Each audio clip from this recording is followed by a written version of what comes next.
कृष्णा। आज का दिन थोड़ा अलग है, थोड़ा सा स्पेशल, क्योंकि आज है एकादशी। और मैंने सोचा आप लोगों के साथ आज का पूरा दिन शेयर करूं कि मैं इस दिन को कैसे ऑब्जर्व करती हूँ, क्या करती हूँ और मेरा रूटीन स्पेशली आज के दिन क्या रहता है। So hello everyone, it's Radhika and welcome to my channel.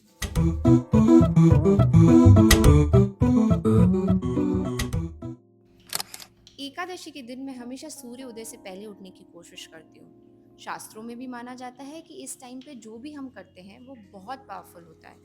और वैसे भी सुबह का टाइम नेचुरली सबसे काम होता है, माइंड फ्रेश होता है और डिस्ट्रैक्शंस काफ़ी कम। बात मैंने ऑलरेडी ले लिया है।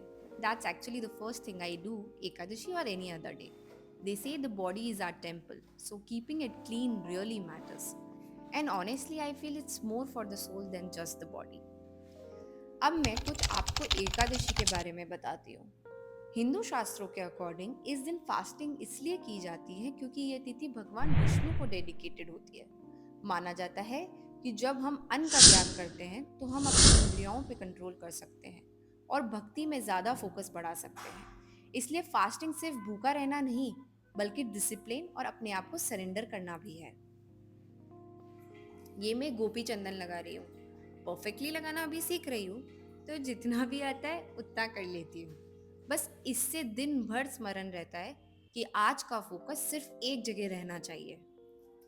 हम बहुत ज़्यादा फैंसी रेडी नहीं होंगे, सिंपल, कंफर्टेबल एंड सात्विक। चलिए अब मैं आपको बताती हूँ कि आज कौन से 3 काम ज़रूर करने चाहिए। पहली चीज़, नाम जप। जितना हो सके बिना प्रेशर के, बट हमें बहुत सारा नाम जप करना चाहिए। अगर मुझसे पूछे तो आज मैं बोलूंगी मिनिमम 16 माला करने की ट्राई करनी चाहिए। ये मैं मेरी माता जी को गोपी चंदन लगा रही हूँ। ये मेरी डेली रूटीन का फेवरेट पार्ट है। माँ को चंदन लगाना मेरे लिए ब्लेसिंग लेना जैसा होता है। अब मैं आपको बताती हूँ दूसरी सबसे इम्पोर्टेंट चीज़ जो हमें आज करनी चाहिए। भगवान के बारे में पढ़ना। चाहे गीता का एक ही श्लोक क्यों ना हो, पर हमको उनके बारे में पढ़ना, समझना और सुनना बहुत ज़रूरी है। इससे हमें बहुत सारी टीचिंग्स तो मिलती ही हैं, बट उसके अलावा हमको सरेंडर करने में भी बहुत ईजी हो जाता है। And now last but not least, fasting. आज हमें अन्न का त्याग करना चाहिए।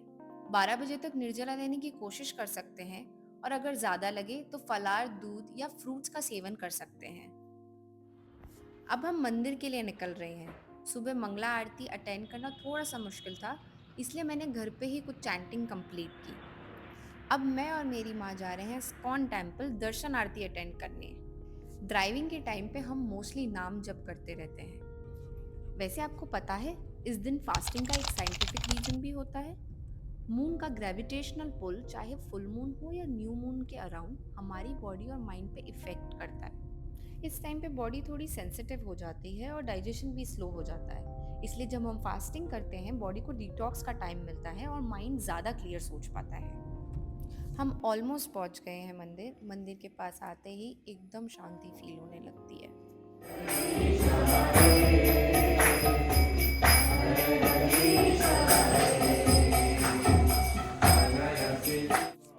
आप लोग भी जगन्नाथ जी के दर्शन कीजिए। मंदिर में ही बैठ के थोड़ी और चैंटिंग की। कहा जाता है कि आज के दिन करा हुआ नाम जब बहुत फल देता है, लेकिन मेरा मानना है कि ये माइंड को सबसे ज़्यादा शांत करता है।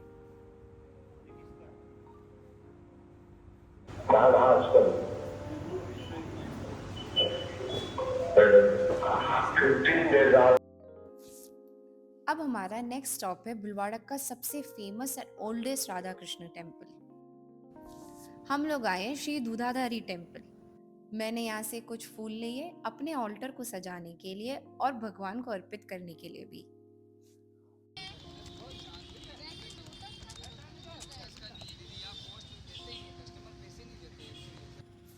इस मंदिर को भी मैं बहुत मानती हूँ और यहाँ के दर्शन भी बहुत बहुत खूबसूरत है।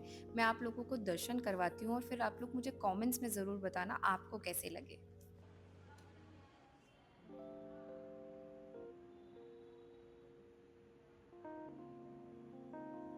अभी इस मंदिर में थोड़ा-सा रेनोवेशन चल रहा है, बट ये बहुत ही खूबसूरत मंदिर है and one of the oldest temples of Bhilwara. तो अगर आप भीलवाड़ा से हैं, तो आप यहाँ पे ज़रूर आइएगा।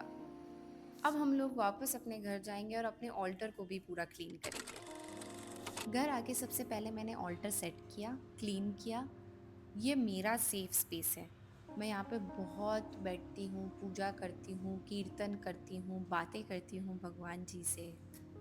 श्री कृष्ण गोविंद हरे मुरारी, मदन वासुदेव। श्री कृष्ण गोविंद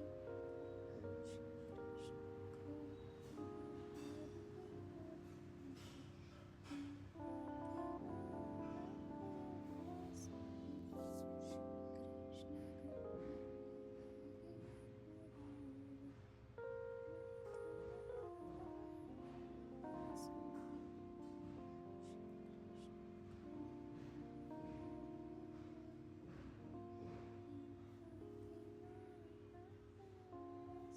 और हाँ, इसी बीच मैंने तुलसी महारानी जी को जल भी चढ़ाया।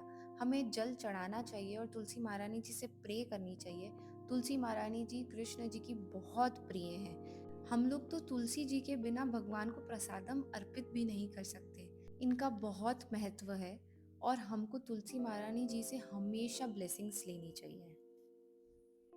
और जैसे कि मैंने बताया कि इस दिन गीता पढ़ना भी बहुत आवश्यक होता है। एंड आई फील गीता सिर्फ पढ़ने के लिए मत पढ़ो, समझो, अपनी डेली लाइफ में अप्लाई करो। ये एक्चुअली हमें जीना सिखाती है। I know so many people जो कहते हैं हमें गीता सब पढ़ी हुई है, 2-3 बार पढ़ ली, श्लोक आते हैं, सब कुछ है, but then I see their आचरण। मैं उनको जज नहीं कर रही हूँ। हूँ एम आई टू जज समवन? मैं खुद अभी स्टार्टिंग स्टेज पे हूँ, मैं खुद अभी सीख रही हूँ, मैं खुद अभी गलतियाँ करती हूँ। तो I am nobody to जज someone, but I really feel we should apply this in our daily life. हमको इसको instead of reading it, just reading it, हमें इसको समझना चाहिए और जो कुछ चीज़ें, छोटी छोटी चीज़ें हैं, उनको हमारी लाइफ में उतारना चाहिए। हमें दिन का कुछ टाइम भगवान को ज़रूर देना चाहिए, चाहे एकादशी हो या ना हो। ऑल्सो ऐसा ज़रूरी नहीं है कि बहुत ही लंबी पूजा कर रहे हैं, हम छोटी सी प्रे के साथ भी हमारी डे की स्टार्टिंग कर सकते हैं। मैंने ऑलमोस्ट अपने ऑल्टर को साफ कर लिया है। अब मैं आपको अपना ऑल्टर दिखाती हूँ। हरे कृष्णा, हरे कृष्णा,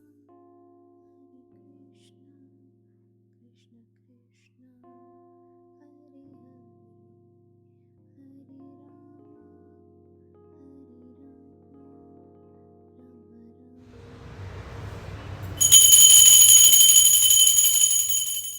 सो that is it guys for today's vlog. मैंने 12 बजे के बाद जल पाया और आज मैं पूरा दिन चैंट करूँगी।